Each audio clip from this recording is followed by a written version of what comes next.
Assalamualaikum warahmatullahi wabarakatuh. Bismillah, alhamdulillah, wassalatu wassalamu ala rasulillah amma ba'du. Sahabat Iqra yang dicintai Allah, insyaallah kali ini saya akan melanjutkan logat kitab Hidayatul Mustafid di bagian video yang ke-12 kalau tidak salah. Bismillahirrahmanirrahim. Qala al-musannif rahimahullahu ta'ala wa nafa'na bi ulumihi wa bi barakatihi fi darain amin ya Allah ya rabbal alamin.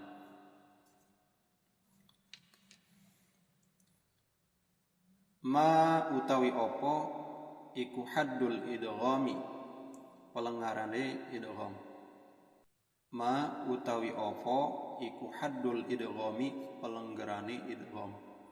Lughatan ing dalam lughah wastilahan lan istilah. Lughatan ing dalam lughah wastilahan lan istilah.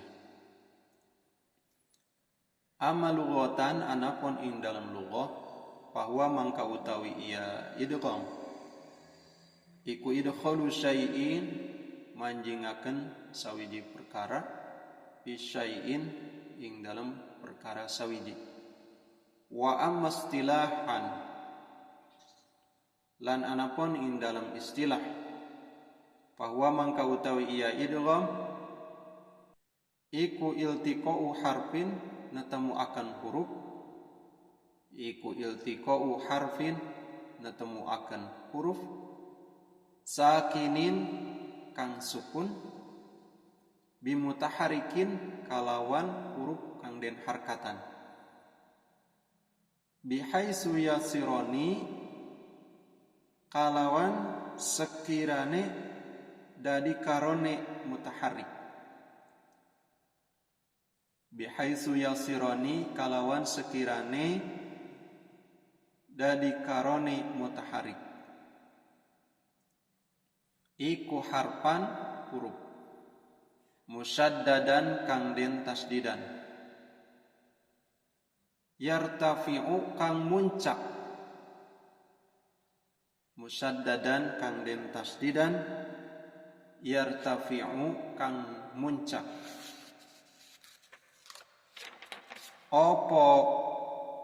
opo lisanu lisane yartafi'u kang muncak opo lisanu lisane indahu sandinge huruf kang den tasdidan indahu sandinge huruf kang den tasdidan irtifa'atan kalawan muncak irtifa'atan kalawan muncak wahidatan kang sawiji. Baik sahabat Iqra yang dicintai Allah Subhanahu wa taala, selanjutnya saya akan membahas penjabaran dari logat yang baru saja saya bacakan. Ma haddul idghami lughatan wastilahan. Apa ciri-ciri idgham atau mungkin secara gamblangnya bahasanya begini. Apa sih definisinya idgham lughatan menurut bahasa, wastilahan atau menurut syar'i yaitu menurut tajwid. Jadi pandangan atau definisi idgham secara bahasa dan secara istilah, secara syar'i. Qala al-musannif, kata musannif, amma lughatan adapun yang disebut idgham secara bahasa ya. Bahwa adapun idgham secara bahasa idkhulu syai'in fi syai'in. Jadi ini ta'rif idgham secara bahasa, idkhulu syai'in bi syai'in. Yang artinya sekedar kita memasukin suatu perkara terhadap perkara yang lain. Itu sudah disebut idgham. Tapi secara bahasa adat yang disebut idgham itu setiap memasukin suatu perkara terhadap perkara yang lain maka itu disebut idgham. Sebagaimana contoh sederhana kita punya uang, lalu kita masukin ke dompet, maka masukin uang ke dompet itu idgham secara bahasa. Tapi lain lagi dengan syar'i atau istilah. Nah, yang dimaksud di sini adalah bahwa idgham menurut istilah, yaitu menurut ilmu tajwid, definisinya idgham itu iltiqa'u harfi sakinin bi mutaharikin bihaitsu yasirani harfan musyaddadan yartafi'u lisanu indahu irtifa'atan wahidah. Yang artinya, ini definisi idgham secara istilah. Iltiqa'u harfi sakinin bi mutaharikin, yaitu bertemunya huruf yang sukun dengan huruf yang diharkati, yang ada harkatnya. Bertemunya huruf yang sukun dengan huruf yang ada harkatnya. Huruf yang sukun dengan huruf yang ada harkatnya. Bihaitsu yasironi, serta seolah-olah melebur ya. Melebur, dua-duanya huruf itu melebur. Harfan musyaddadan, dengan huruf yang ada tasydidnya. Harfan musyaddadan dengan huruf yang ada tasydidnya. Yartafi'u lisanu indahu irtifa'atan wahidah. Jadi ketika ada huruf yang sukun bertemu dengan huruf yang ada harkatnya, maka huruf yang sukun bertemu dengan huruf yang ada harkatnya disertai dengan tasdid, maka cara membacanya menekan lisan kita ditekan di huruf yang ada tasdidnya itu dalam satu tekanan. Untuk contoh, insya Allah ke depannya saya akan rinci contohnya, karena nanti di depan idgham akan terbagi kepada dua bagian.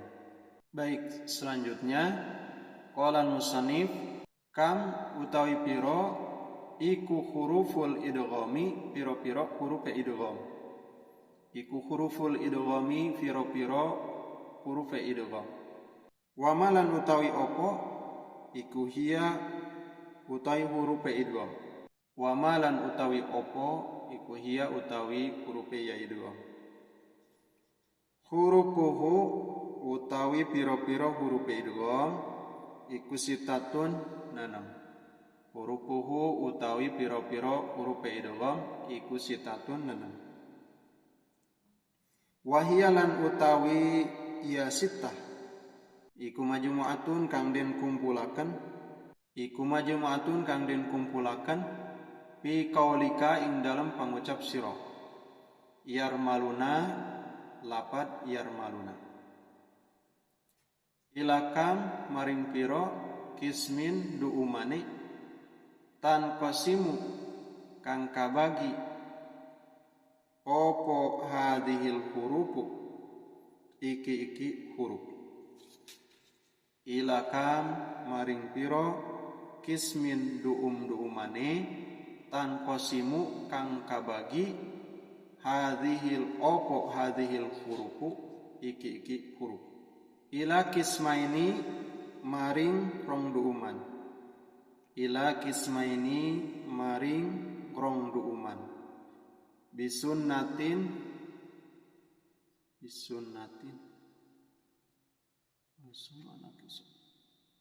bigunnatin sawiji kalawan gunnah.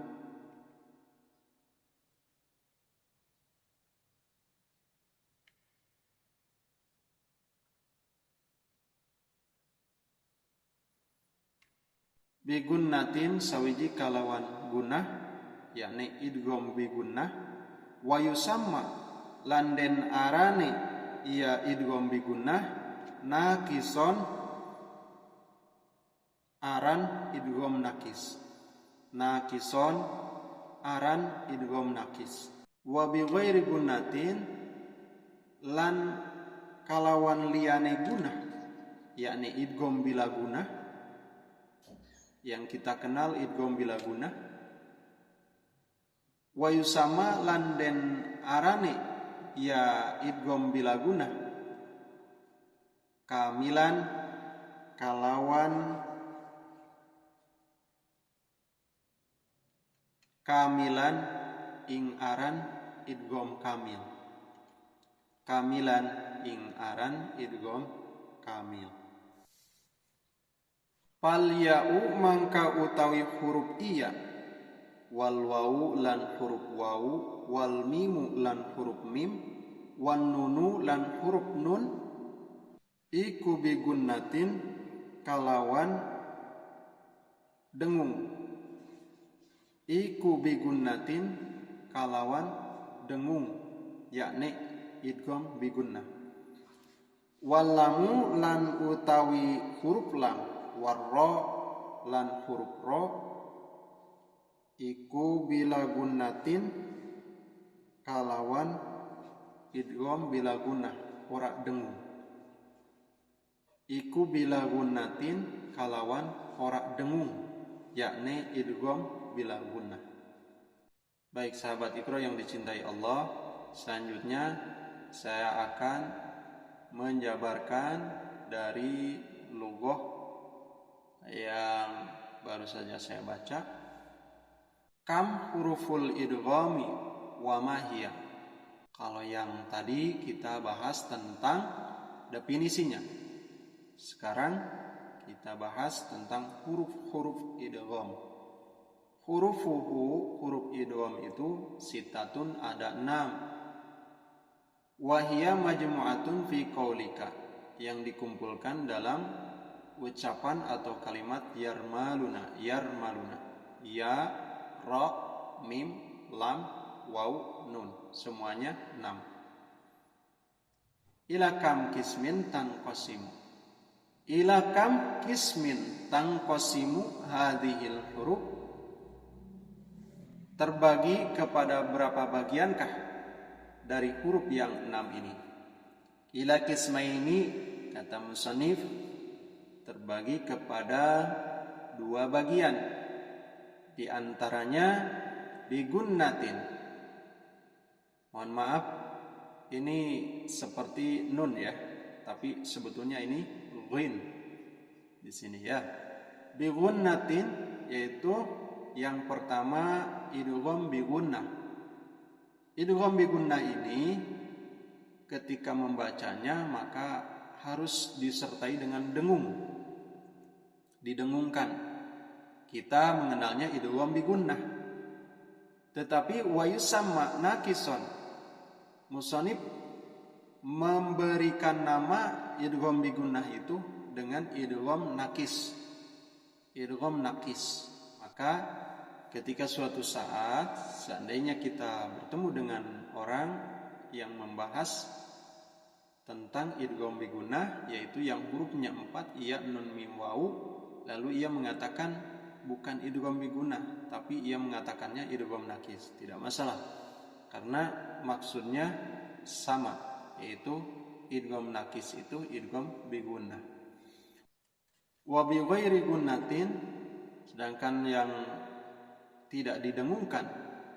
Wa bi ghairi gunnatin, sedangkan idgham yang tidak didengungkan.